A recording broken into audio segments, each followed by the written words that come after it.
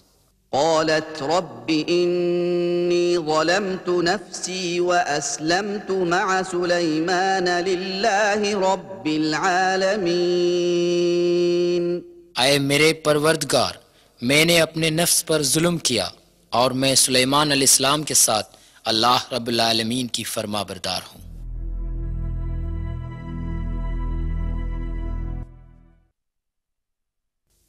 مسجد Al-Aqsa.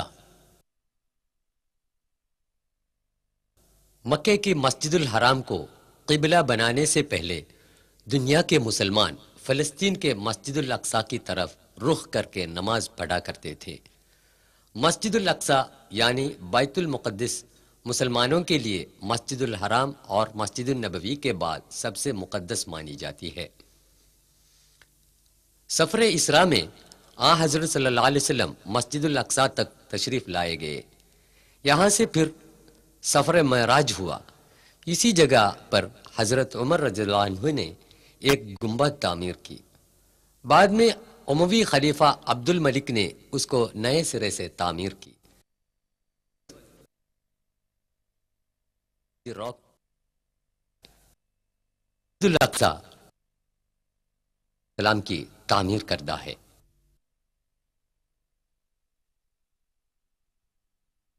یونس علیہ السلام۔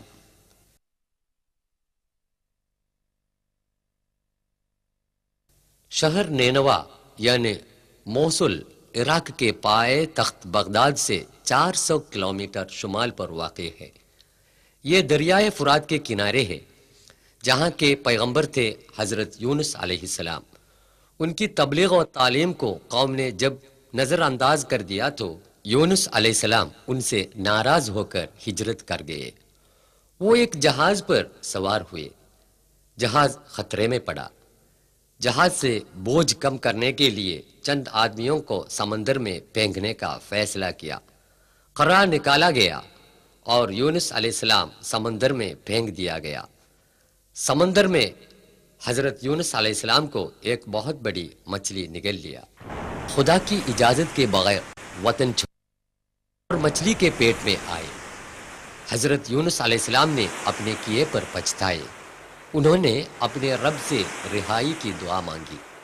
مچھلی نے ان کو ساحل پر اگل دیا۔ وہ پھر اپنی قوم میں آئے۔ خدا کا پیغام ماننے والے لوگ حضرت یونس علیہ السلام پر ایمان لائے۔ ان کی قوم نافرمان بردار اور مغرور تھی اور خدا نے سزا کی تاکید بھی دی تھی، لیکن جب اس قوم نے اپنی غلطی پر پچھتایا اور توبہ کیا تو سزا سے بچایا اور معاف کر دیا گیا۔ قرآن شریف کے سورہ 10 آیت 98 میں اس کا ذکر ہے۔ موصل کی اس مسجد کے قریب یونس علیہ السلام کا مزار واقع ہے۔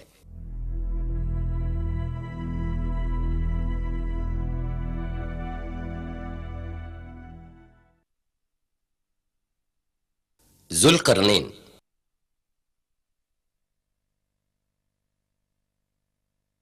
سورہ 18 الکہف آیات 83 سے 99 تک حضرت ذوالقرنین کی تاریخ ہے۔ یہ ہے یورپی ملک جورجیا کے پایہ تخت شہر تبلیسی۔ 6 صدی قبل مسیح میں ذوالقرنین کی قوم اس علاقے میں آباد تھی۔ یاجوج ماجوج کی قوم حضرت نوح علیہ السلام کے صاحبزادہ یافس کی اولاد تھی، جس میں یاجوج قوم تاتاری کے نام اور ماجوج قوم منگولی کے نام سے مشہور ہیں۔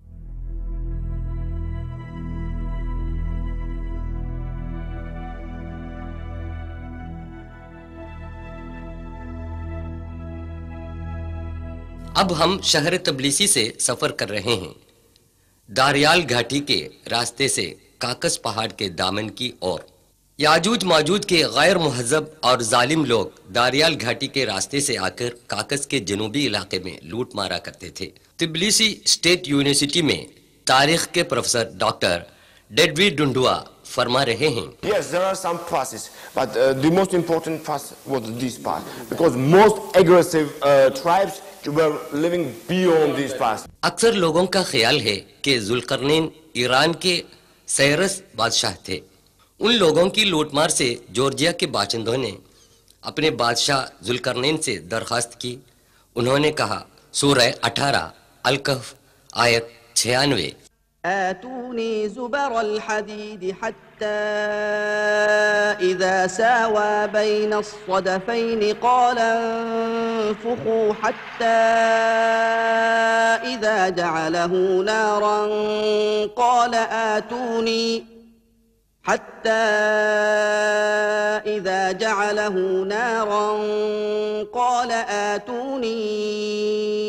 أفرغ عليه قطرا۔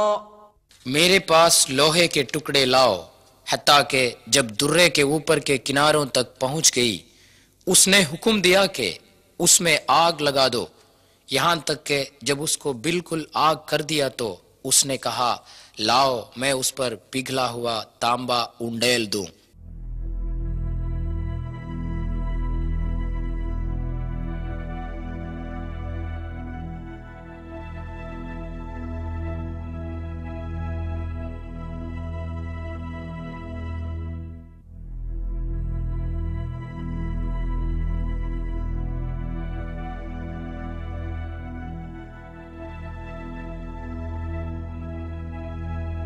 اکثر مفسروں کا بیان ہے ذوالقرنین کی بنائی ہوئی یہ دیوار تبلیسی سے روس کی ریاست اوساتیا تک کے اس راستے میں داریال پہاڑ کی گھاٹی میں واقع تھی۔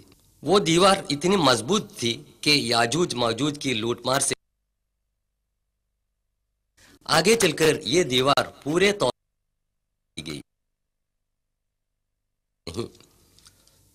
فولادی دیوار بنانے کی تکنیکی صلاحیت ذوالقرنین نے اپنی قوم کی بھلائی کے لیے استعمال کی، اور خدا نے ان کا نام آسمانی کتاب میں قیامت تک جاودان بنا دیا۔ سائنس اور ٹیکنالوجی کی تعلیم یافتہ لوگوں کے لیے ذوالقرنین ایک نمونہ ہیں۔ سماج کی ترقی اور بہبودی کے لیے سائنس اور ٹیکنالوجی کا استعمال کریں اور دونوں جہاں میں کامیابی حاصل کریں۔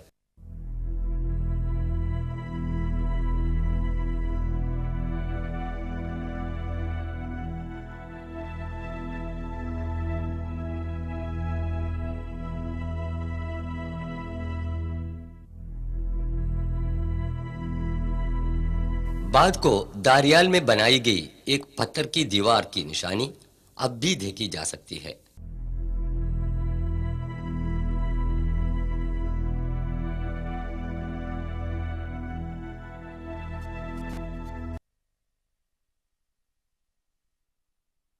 حضرت عیسیٰ علیہ السلام۔ یہ ہے بیت لحم جو عیسیٰ میں پیدائش سے مشہور ہے۔ حشر میں خدا تعالیٰ حضرت عیسیٰ علیہ السلام سے مخاطب ہو کر یوں کہے گا۔ قرآن یوں بیان کرتا ہے، سورہ 5 مائدہ آیت 116 کا خلاصہ مختصراً یوں ہے، صاحب زادے مریم، کیا تو نے یہ بتایا تھا کہ سوائے اللہ کے تجھے اور تیری والدے کو خدا بنائے؟ تب حضرت عیسیٰ علیہ السلام فرمائے گا، تو کتنا پاک ہے، میں وہ نہیں کہہ سکتا جسے کہنے کا مجھے حق نہیں ہے۔ اگر میں وہ کہا ہوتا تو بے شک تو جانتا، میرے دل میں جو ہے وہ تو جانتا ہے، تیرے دل میں کیا ہے میں نہیں جانتا، بے شک تو ہی غیب کا جاننے والا ہے۔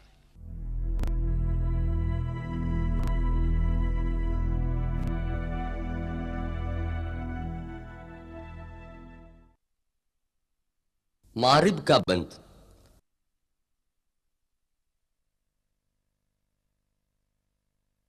مارب یمن کی راجدھانی سنا سے 200 کلومیٹر کے فاصلے پر واقع ہے۔ یہاں کی ملکہ بلقیس قبیلے سبا کی تھی۔ حضرت سلیمان علیہ السلام پر ایمان لائیں اور یروشلم چلی گئی تھیں۔ یہ اس زمانے کے سبا قبیلہ کے مکانات ہیں۔ ان کو خدا تعالیٰ نے بے شمار نعمتیں عطا کی تھیں۔ سورہ 34 سبا آیت 15 میں اس کا بیان ہے۔ عیش و عشرت میں ڈوب کر کفر اور بے وفائی میں رہنے والے قبیلے سبا کے باغات یہاں تھے۔ ان کے باغات کی آبیاری کے لیے جو بند استعمال کیا تھا وہ بند ٹوٹ گیا۔ سیلاب کی تیز رفتاری میں شگفتہ و شاداب باغات کو خدا نے درہم برہم کر دیا۔ سورہ 34 آیت 16 میں بیان کیا ہوا یہ واقعہ 120 میں تھا۔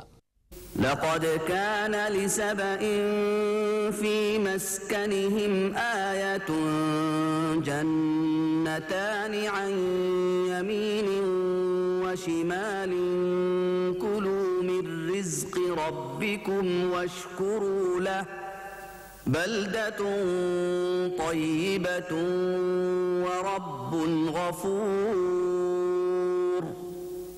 فأعرضوا فأرسلنا عليهم یہ اس ٹوٹے پھوٹے بند کا کھنڈر ہے۔ فأعرضوا فأرسلنا عليهم سيل العرم وبدلناهم بجنتيهم جنتين ذواتي أكل خمط وأثل وبدلناهم بجنتيهم جنتين ذواتي أكل خمط وأثل وشيء من سدر قليل۔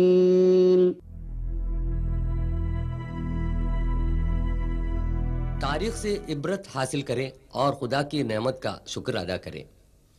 متحدہ عرب امارات شیخ سعید نے حال ہی میں صبا کی اس بند کو نئے سرے سے تعمیر کیا۔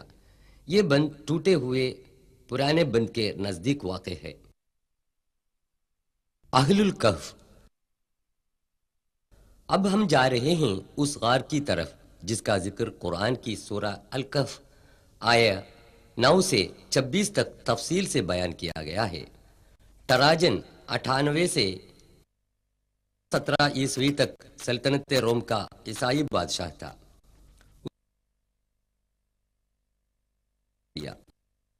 نے انکار کر دیا، انہیں قتل کرنے کا حکم جاری کیا، لیکن 6 نوجوانوں نے اعلان کیا کہ ہم صرف خدائے واحد کی عبادت کریں گے جس کا کوئی شریک نہیں۔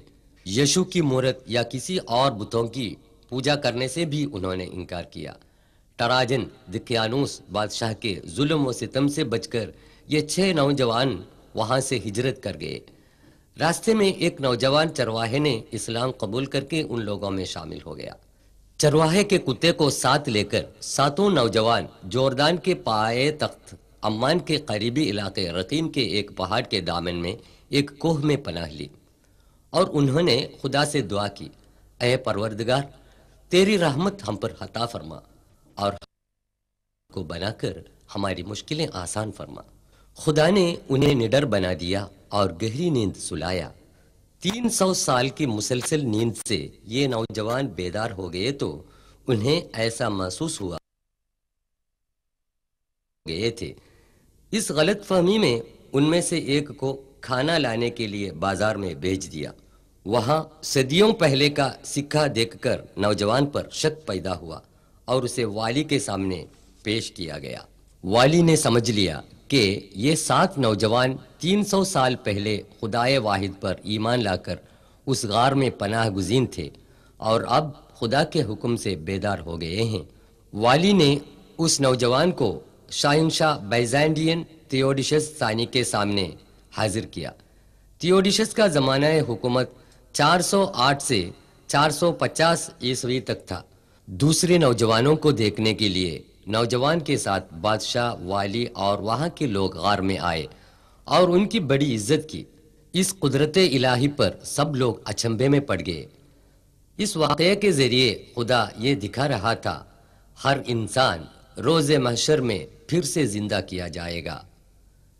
یہ 7 نوجوان پھر سے غار میں گہری نیند سلائے گئے اور موت کی آغوش میں ہمیشہ کے لیے سو گئے۔ ان کی لاشیں غار میں الگ الگ قبروں میں مدفن تھیں، لیکن بعد میں ایک ہی قبر میں دفن کی گئی۔ آج بھی ان کی ہڈیاں قبر میں محفوظ ہیں۔ غار کا پہرے دار محمد یوسف ابو ارقوب اس کا بیان دے رہا ہے۔ قال قائل منهم كم لبثتم قالوا لبثنا يوما او بعض يوم قالوا ربكم اعلم بما لبثتم یہ غار کی وہ سوراخ ہے جس کے ذریعے ہوا اور روشنی اندر آتی ہے۔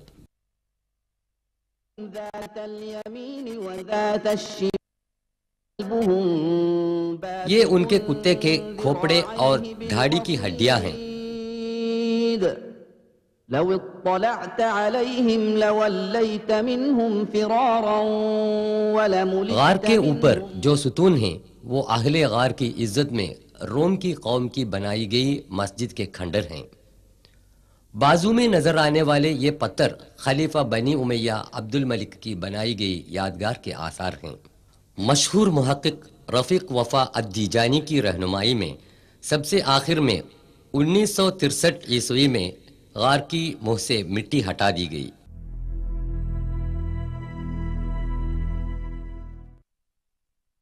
ابرہت بسم اللہ الرحمن الرحیم ألم تر كيف فعل ربك بأصحاب الفيل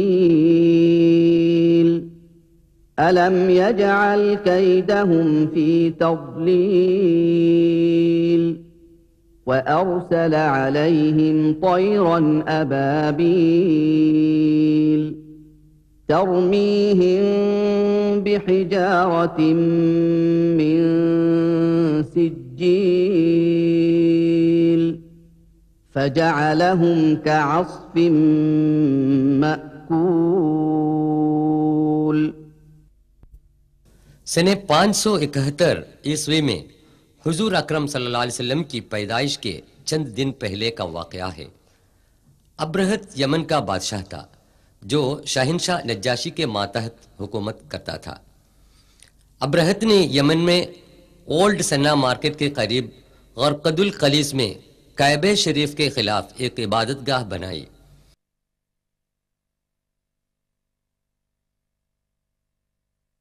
وہ مصنوعی کعبہ اس جگہ پر بنایا گیا تھا۔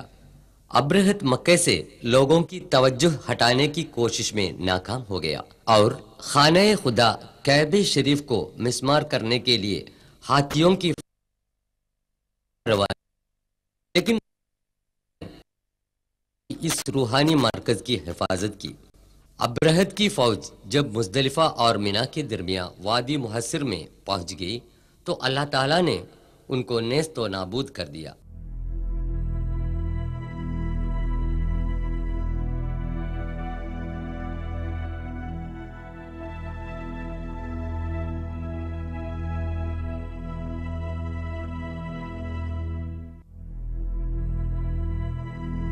یہ وہ جگہ دکھائی دے رہی ہے۔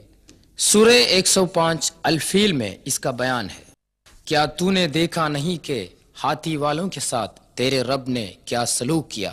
خدا نے ان کی تدبیروں کو ناکام کر دیا، ان پر ابابیل پرندے بھیجے گئے جو ان پر پتھر کی کنکریاں پھینکتے تھے، پھر ان کو کھایا ہوا بھس کی طرح کر ڈالا۔ سرور عالم حضرت صلی اللہ علیہ وسلم جب 40 برس کے ہو گئے تو مکے سے 3 کلومیٹر دور جبل نور کے غار ہرا میں جا کر اکیلے۔ آپ بچپن ہی سے ساری برائیوں سے پرہیز رہتے تھے۔ لوگ ان کو الامین کے لقب سے پکارتے تھے۔ اپنی قوم کے برے رسم و رواج پر وہ بے چین رہتے تھے۔ بت پرستی، زناکاری، شراب خوری، لڑکیوں کا زندہ گاڑ دینا، قبیلوں کی باہمی لڑائی وغیرہ سماجی برائیوں سے آپ کا معصوم دل بے قرار رہتا تھا۔ غار ہرا میں آپ بہت دنوں تک خدا کی یاد میں ماہور رہتے تھے۔ جبل نور کے اس غیر آباد علاقے میں ساری سہولتوں کو چھوڑ کر اندھیری رات گزارتے تھے۔ ایک دن حضرت محمد صلی اللہ علیہ وسلم غار ہرا میں بیٹھے ہوئے تھے۔ اس وقت خالق کائنات خدا تعالیٰ کے حکم کے مطابق آسمان سے جبریل علیہ السلام اتر آئے اور حضرت صلی اللہ علیہ وسلم سے کہا، پڑھ۔ خوف زدہ ہو کر رسول صلی اللہ علیہ وسلم نے فرمایا، مجھے پڑھنا نہیں آتا۔ دوسرا اور تیسرا مرتبہ بھی جبریل علیہ السلام نے وہی دہرایا اور یہ کلام الہی سنایا۔ بسم اللہ الرحمن الرحیم اقرأ باسم ربك الذي خلق خلق الإنسان من علق اقرأ وربك الأكرم الذي علم بالقلم علم الإنسان ما لم يعلم۔ سورہ 96 العلق آیات 1 سے 5 تک میں خدا تعالی فرماتا ہے، پڑھ اپنے رب کے نام سے جس نے سب کچھ بنایا ہے۔ انسان کو خدا نے جمے ہوئے لہو سے پیدا کیا۔ اپنے رب کا نام پڑھا کر تیرا پروردگار بڑا عزت والا ہے، جس نے قلم کے ذریعے علم سکھایا، اس کو سکھایا جو وہ نہ جانتا تھا۔ اس کے بعد جبریل علیہ السلام غائب ہو گئے۔ یہاں پر اس قرآن کریم کی ابتدا ہوئی جو سنہ عیسوی 610 سے قیامت تک آنے والے سارے انسانوں کے لیے چشمہ ہدایت ہے۔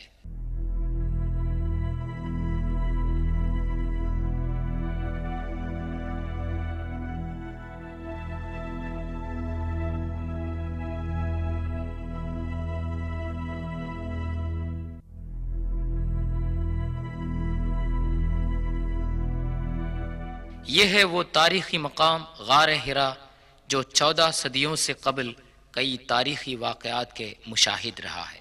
غار حرا بعد میں جبل نور یعنی نور کا پہاڑ کے نام سے مشہور ہوا۔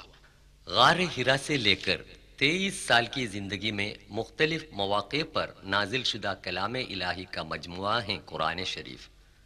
سرکار دو عالم صلی اللہ علیہ وسلم کی 13 سال کی مکی زندگی ناقابل برداشت تھی۔ جب رسول اللہ صلی اللہ علیہ وسلم بت پرستی کی مخالفت کرنے لگے اور خدائے واحد کی تعلیم دینے لگے تو ظلم و ستم کے شکار ہو گئے۔ مکے کی زندگی ناگوار ہو گئی تھی، دشمنوں کی مخالفت بڑھنے لگی، ساتھ ساتھ مسلمانوں کی تعداد بڑھنے لگی۔ رسول اکرم صلی اللہ علیہ وسلم نے اپنے ساتھیوں کو مدینے کی طرف کوچ کرنے کا حکم دیا، جو مکے سے 400 کلومیٹر کے فاصلے پر واقع ہے۔ 53 سال کی عمر میں حضرت صلی اللہ علیہ وسلم دشمن سے بچ کر اپنے گھر سے نکلے، اپنے جگری دوست ابو بکر صدیق رضی اللہ عنہ کے ساتھ غار ثور کی طرف تشریف لے گئے۔ جو ابھی آپ دیکھ رہے ہیں یہ وہ غار ثور ہے جہاں حضور اکرم صلی اللہ علیہ وسلم اور ابو بکر صدیق رضی اللہ عنہ دشمنوں سے بچ کر 3 گزین رہے۔ دشمن رسول صلی اللہ علیہ وسلم خوف زدہ میں فرمایا، غم نہ کر، خدا ہمارے ساتھ ہے۔ إلا تنصروه فقد نصره الله إذ أخرجه الذين كفروا ثاني اثنين إذ هما في الغار إذ يقول لصاحبه لا تحزن إن اس غار ثور کا اندرونی حصہ جس نے اشرف الخلق رسول صلی اللہ علیہ وسلم کو پناہ دیا تھا، سورہ 9 توبہ آیت 40 میں اس واقعے کا بیان کیا ہے۔ دشمنوں کے چلے جانے کے بعد حضرت صلی اللہ علیہ وسلم اور حضرت ابو بکر رضی اللہ عنہ ایک رہنما کے ساتھ اونٹ پر سوار ہو کر مدینے کی طرف روانہ ہو گئے۔ جبل ثور سے جبل حرا کا منظر، جب حضرت صلی اللہ علیہ مدینے سے 3 کلومیٹر فاصلے پر قبا، حضور صلی اللہ علیہ وسلم کا اونٹ گھٹنے کے بل کھڑے ہو گیا۔ خدا کے حکم کے مطابق رسول صلی اللہ علیہ وسلم کی نگرانی میں 4 دن میں مسجد قبا بنائی گئی۔ بعد میں سعودی حکومت نے اسے نئے سرے سے تعمیر کی۔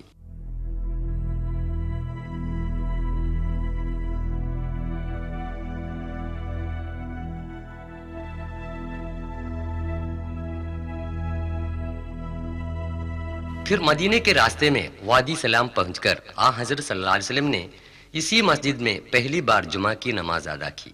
یہ مسجد الجمعہ ہے۔ بعد میں یہ مسجد بھی حکومت نے نئے سرے سے تعمیر کی۔